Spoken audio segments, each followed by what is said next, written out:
Apa itu web semantik? Sebelum kita melangkah lebih lanjut mengenai definisi dari web semantik, alangkah lebih baiknya kita mengetahui dulu latar belakang masalah yang mendasari terciptanya teknologi web semantik. Adanya limitasi pada web versi terdahulu ini menyebabkan masalah. Misalnya, dalam hal pencarian, kita user mengisi ataupun mencari gambar, mengisi kolom pencarian dengan kata khusus. Tetapi yang muncul di halaman pencarian adalah informasi-informasi umum terkait dengan kata yang kita inputkan tadi. Di sini, contohnya, ketika kita mengisi kolom pencarian Paris, yang muncul bukan hanya kota Paris yang kita maksud.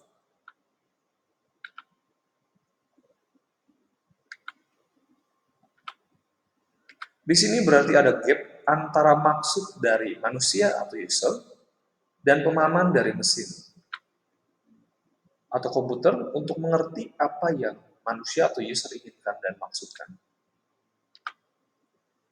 Ide web semantik adalah untuk mengisi gap tadi dengan cara menerapkan teknologi pengetahuan yang canggih untuk tentunya mengisi kesenjangan pengetahuan antara manusia dan mesin. Ini berarti memberikan pengetahuan dalam bentuk yang dapat dengan mudah diproses dan dipikirkan oleh komputer. Pengetahuan ini dapat berupa informasi yang sudah dijelaskan dalam konten halaman web, tetapi sulit untuk diekstraksi atau pengetahuan latar belakang tambahan yang dapat membantu menjawab pertanyaan dalam beberapa cara. Sehingga definisinya dari web semantik sendiri adalah aplikasi teknologi pengetahuan canggih untuk web dan sistem terdistribusi secara umum. Dan bagaimana contoh implementasinya? Kita lihat dulu dari masalahnya. Masalah timbul mengenai kita mencari apa, tapi mendapatkan apa. Kemudian solusi yang dapat ditawarkan melalui web semantik adalah melampirkan metadata ke gambar yang dimaksud. Kemudian contohnya, misalnya situs web Flickr ini memungkinkan penambahan keterangan gambar menggunakan koordinat geografis. Sehingga sistem mencatat bahwa sebagian besar gambar dengan kata kunci Paris jatuh di wilayah geografis tertentu di peta. Bahkan dapat menyimpulkan bahwa Paris adalah tempat di peta. Sehingga kedepannya ketika kita mengisi kolom pencarian gambar Paris, nanti akan diarahkan ke kota Paris yang dimaksud, bukan Paris Hilton, selebriti Amerika.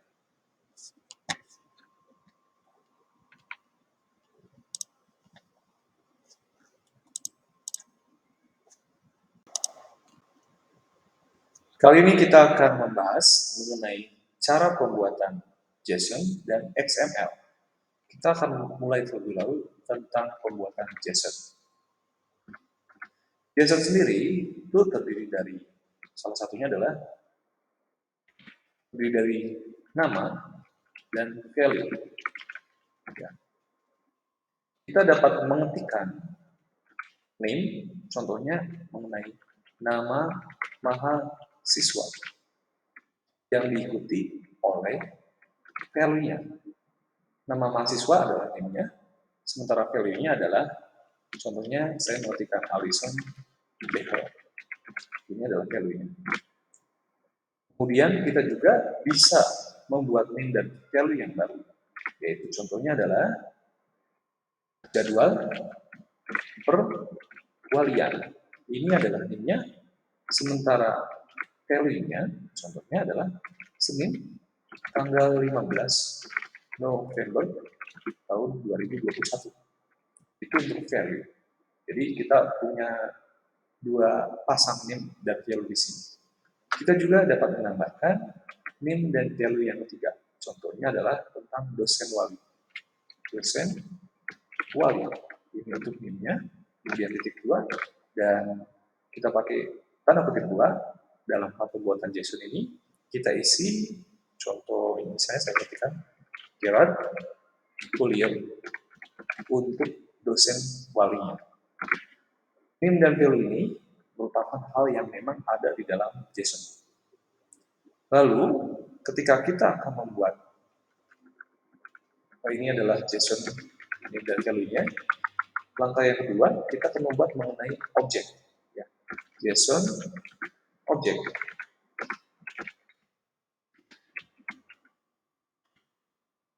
JSON objek itu dimulai oleh tanda kutip, ya, bracket. Kemudian kita akan memasukkan yang namanya name dan value yang dimaksud. Ya. Kita akan kopikan untuk nama mahasiswanya, kopikan, dimasukkan ke sini. Kemudian JSON objek ini secara definisi terdiri dari name dan value yang lebih dari satu. Ini baru saya masukkan. Saya masukkan lagi yang kedua setelah koma mengenai jadwal perwalian. Ya, saya kopikan dan ini yang kedua. Lalu untuk yang selanjutnya saya kopikan mengenai name dan value yang ketiga mengenai dosen wali. Saya kopikan lalu saya pastikan. Dan ini kita kenal sebagai JSON objects. Ya. Lalu yang selanjutnya ini adalah mengenai JSON array. Ya. JSON array ini kita dapat membuat nama dari array yang kita maksud. Contohnya, namanya kita akan buat daftar perwalian dengan dimulai dulu oleh tanda kutip 2, lalu diikuti oleh beberapa JSON object. Tetapi sebelumnya kita pakai bracket dulu. Bracketnya seperti ini ya. Kita bisa paste ya dari JSON object. Ini salah satu JSON object. Kemudian kita copy, kita pastekan. Array ini baru memiliki satu objek.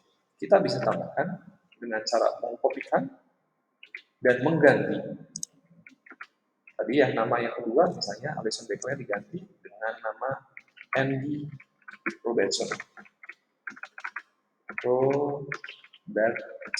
Kemudian jadwal perwaliannya kita rubah menjadi hari Selasa tanggal 16 November 2021 dan dosen walinya contohnya kita rubah juga menjadi Brand dan George. Ya. Ini untuk objek yang kedua. Lalu untuk objek yang ketiga kita juga ganti namanya. Contohnya saya pakai nama Joel Natif. Kemudian jadwalnya kita rubah ya menjadi hari Rabu, jadwal perwaliannya tanggal 17 November. Kemudian dosen walinya kita rubah juga.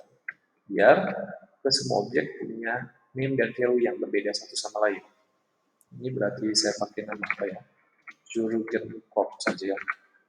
Jurgen Klopp. Nah, ini adalah cara membuat arrays, membuat JSON array. Jadi, yang pertama kita buat JSON name and value dulu, kemudian kita bisa satukan menjadi JSON object, lalu menjadi JSON array. Ini merupakan contoh pembuatan array ataupun JSON sederhana yang dapat kita lakukan. Oke.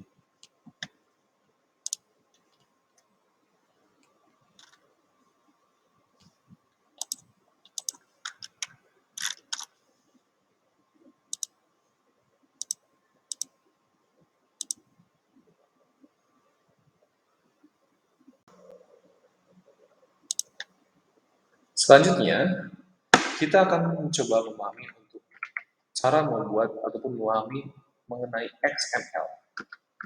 Kita pahami dulu mengenai struktur atau komponen dari XML sendiri. Ada 3 komponen yang menyusun XML. Pertama adalah deklarasi. Yang kedua adalah atribut. Dan yang ketiga adalah elemen. Kita akan awali dulu dengan versi XML yang kita buat.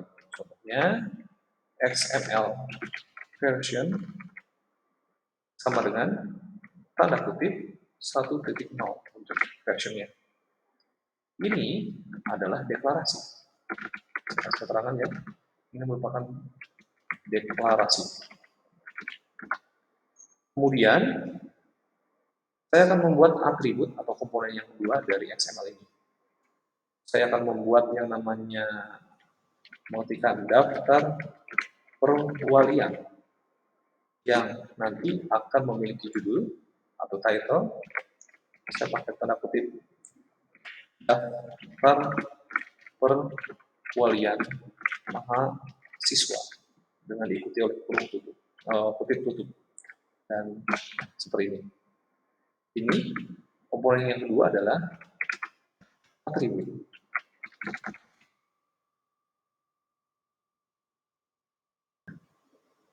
Kemudian saya akan membuat yang namanya elemen di dalam atribut ini. Saya akan mengetikkan kembali ya, daftar perwalian, kemudian diikuti oleh komponen yang ketiga yaitu elemen. Elemen ini, ya contohnya, ya, nama mahasiswa untuk ini ya tagnya. Kemudian diikuti oleh kurung tutup ya, nama mahasiswa. Ini yang dimaksud dengan elemen. Kita juga bisa menambahkan elemen lain, contohnya adalah mengenai jadwal perwalian. Jadwal perwalian.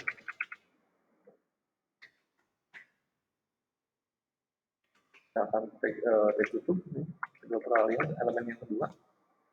Ya. Ini elemen satu, kemudian ini adalah elemen kedua. Kemudian selanjutnya adalah mengenai dosen wali ya tadi. Saya berikan juga dosen wali. Ya. Ikuti oleh ini. Ya. Dosen wali. Ini adalah elemen yang ketiga. Elemen yang ketiga. Jadi dalam atribut yang kita miliki terdapat 3 elemen. Kalau kita mau melengkapi, ya, contohnya misalnya kita akan isi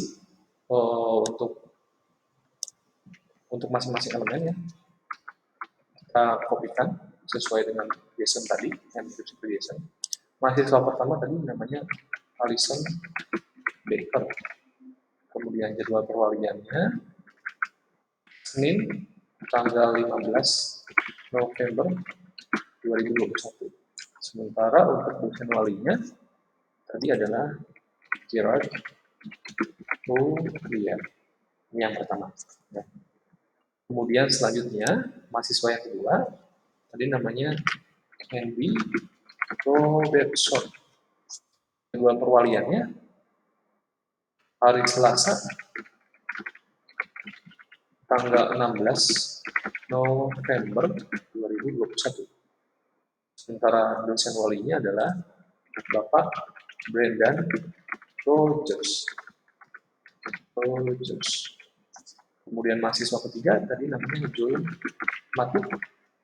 Kemudian jadwal perwaliannya hari Rabu tanggal 17 November 2021 dengan dosen wali Joel Matuk. Ini merupakan bagian dari atribut, kemudian akan kita akhiri menggunakan tag yang akhiri.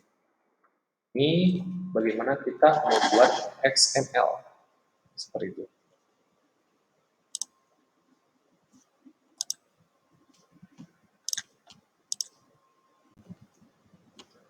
Selanjutnya, kita akan membuat RSS. RSS komponen sendiri terdiri dari beberapa bagian. Yang pertama adalah XML versionnya dan UTF 8 karakter setnya. Ini bagian yang pertama. Maaf ya, UTF 8. Kemudian komponen yang kedua dari RSS adalah mengenai RSS captionnya. Lalu komponen yang ketiga dari RSS adalah elemen. Elemen sendiri itu terdiri dari channel,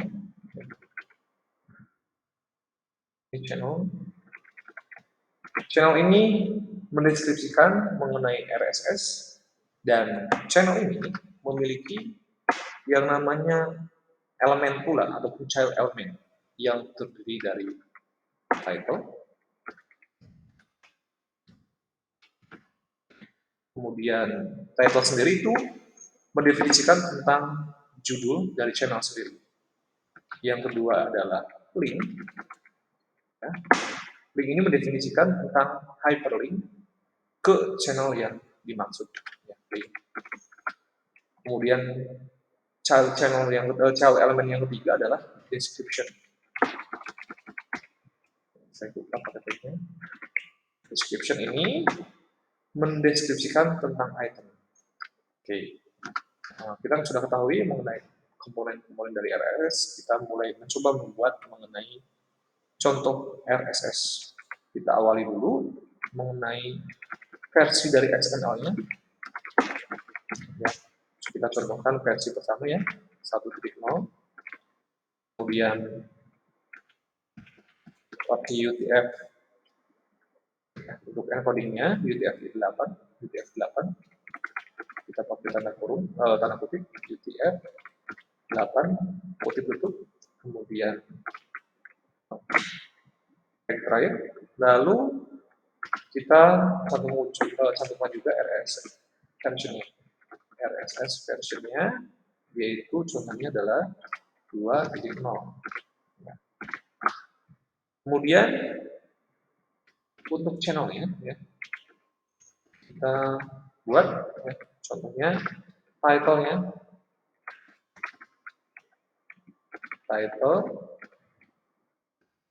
itu ya, contohnya Kaskus home page, dan akhirnya juga title. Kemudian mengenai linknya ya, linknya itu contohnya https www.kaskus.co.id, lalu ya kemudian kita tutup link. Lalu untuk file elemen yang selanjutnya adalah tentang description-nya. Description-nya.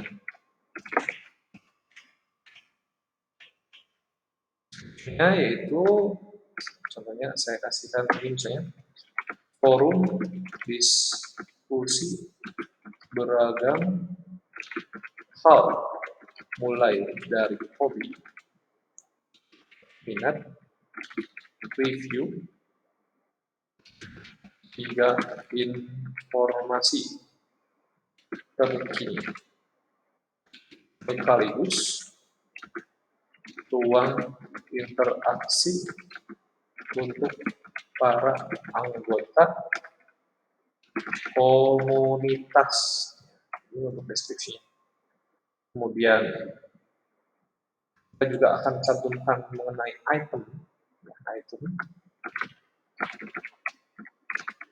itemnya ya, yang terdiri dari child element yaitu title juga. Title-nya kita kasih contoh misalnya tuh Kaskus hot creep. Lalu selanjutnya adalah mengenai linknya.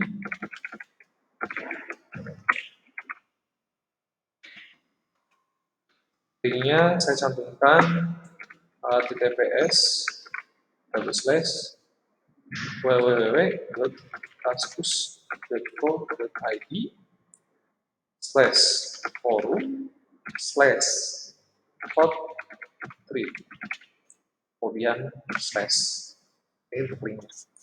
Lalu untuk child element selanjutnya adalah description.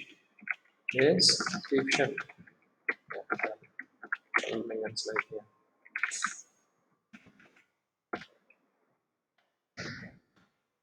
Deskripsinya kita bisa contohkan misalnya itu hot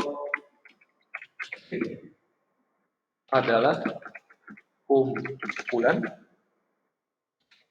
trip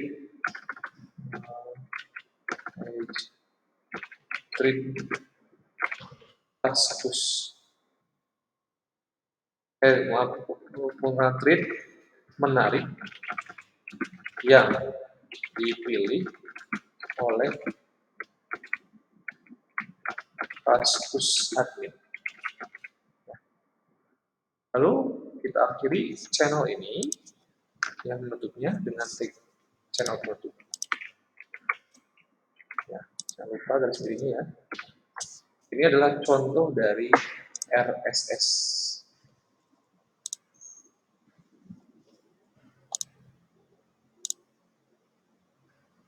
Membuat mengenai web service sederhana dengan menggunakan PHP.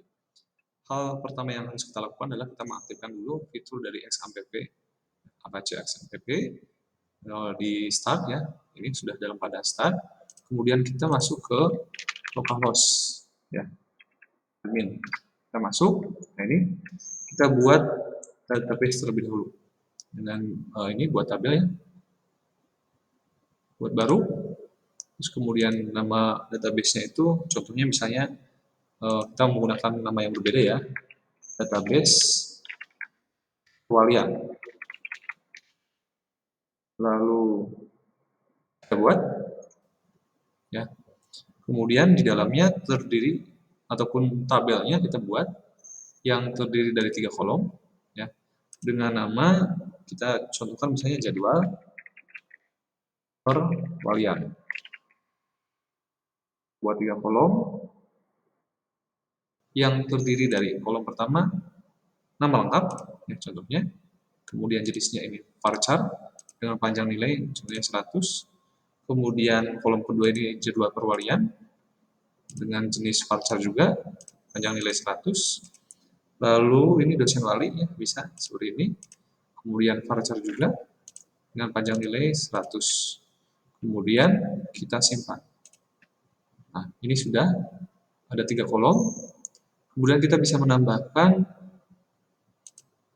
untuk masing-masing kolom ya datanya. Nah, di sini contohnya untuk kolom nama lengkap tadi sebelumnya untuk contoh JSON ada nama mahasiswa namanya Alison.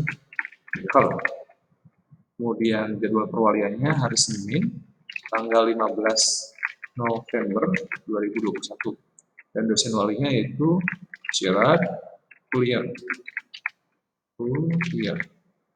Kemudian kita kirim. Kemudian kita bisa tambahkan kembali ya, untuk mahasiswa yang kedua itu tadi namanya Andi Robertson. Jadwal perwaliannya Selasa tanggal 16 November 2021 dengan dosen wali adalah Brendan Rogers. Kemudian kita kirim. Lalu tambahkan lagi mengenai mahasiswa yang ketiga tadi itu tercantum Joel Matik. Jadwal perwaliannya hari Rabu tanggal 17 November 2021. Kemudian dosen walinya adalah Jürgen Klopp. Kemudian kita simpan lagi. Lalu kita bisa masuk ke menu jelajahi. Nah ini sudah masuk ya. Alison Becker nama lengkapnya jadwal perwalian Senin, dosen walinya Gerard Tullier. Kemudian ada Robeson, Geometrik dan seterusnya. Nah, kemudian kita bisa menambahkan fitur kunci ya untuk semua kolom ya, agar bisa diubah, hapus ya, baru dihapus. Nah ini kita sudah berhasil membuat yang namanya database-nya. Kemudian selanjutnya kita akan membuat yang namanya folder di XAMPP. Ya, kita masuk ke XAMPP, kemudian di htdocs, ya. Kita akan buat folder namanya ini UTS ya, UTS web service. Kita kasih nama seperti itu saja. Kemudian di dalamnya kita akan membuat dua macam file PHP. Yang pertama file connection, yang kedua adalah file PHP yang nanti akan mengambil data dari database. Kita akan buka menggunakan ini, apa namanya itu, Visual Studio Code. Ya. Visual Studio Code kita buka. Ini open folder, ya. Kita buka folder yang di C tadi, XAPP, terus kemudian htdoc, lalu ini ya, select folder. Nah, di dalamnya belum ada file memang. Kita akan buat file yang pertama itu, ini file. Ya, filenya itu adalah PHP ya. Kita cari, atau save as, nggak apa-apa. Ya. PHP.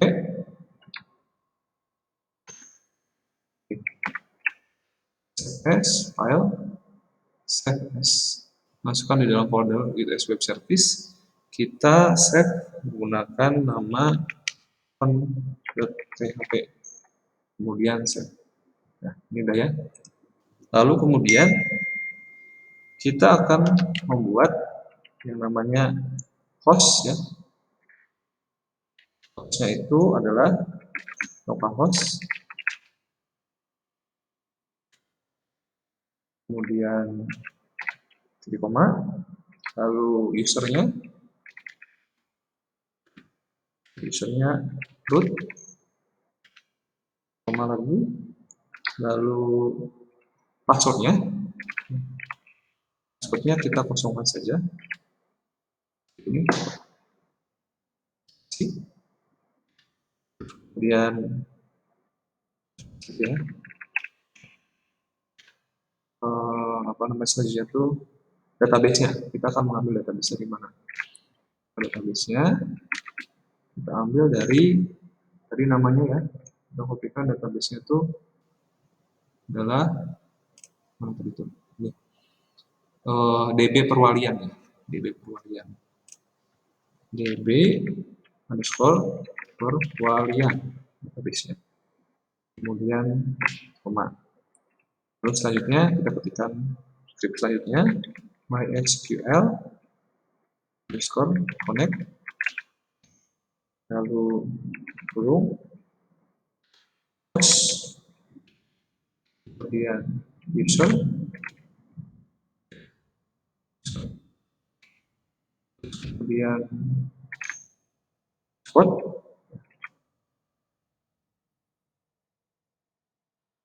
for guide mysql error. Lalu kemudian koma ya, mysql select database, kurung database-nya,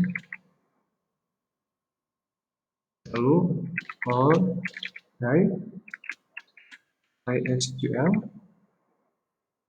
error. Ini titik ya, database found kalau nggak ditemukan. Lalu titik koma, kita enter. Nah ini kita save ya. Lagi. Nah ini untuk data yang pertama ya, connection.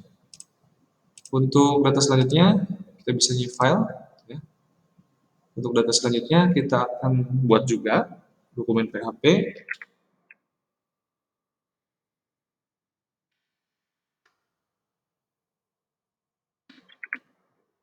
Kita akan save juga, save as di folder yang sama ya tadi. Kita beri nama get perwalian.php ya. Ini udah perwalian.php, kemudian kita ketikkan scriptnya selanjutnya. Ini kita akan mengambil dari atau mengkoneksikan dengan file cron.php tadi yang sudah dibuat sebelumnya. Ya. Lalu ya, SQL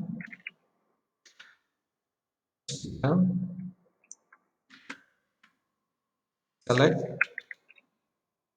from tadi tabelnya adalah, kita lihat lagi ya, pastikan tabelnya jadwal perwalian ya. Kita lihat jadwal underscore perwalian. Kemudian query-nya query MySQL underscore query SQL ini. Kemudian kita buat while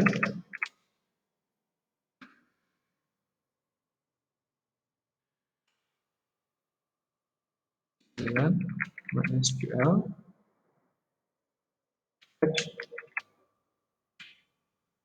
fetch underscore I, kemudian query,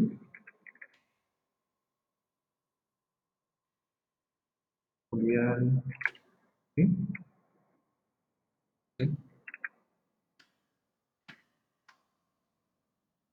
ini itemnya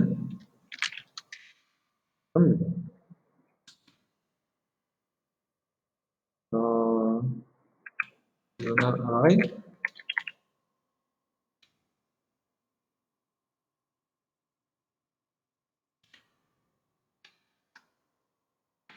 lengkap. Kolom yang pertama ya.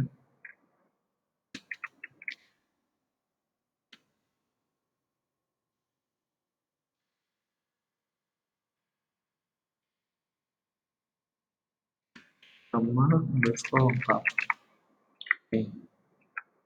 Kemudian kedua adalah jadwal perwalian.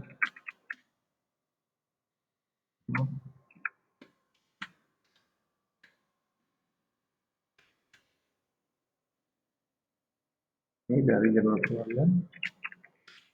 Jadwal perwalian.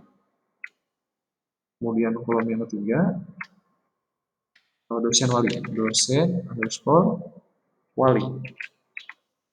Wali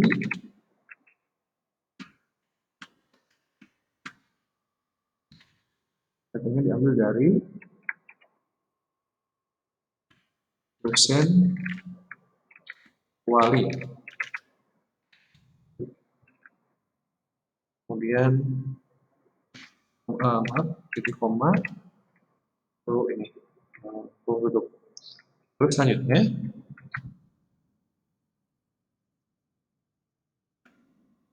kita akan masukkan ke JSON array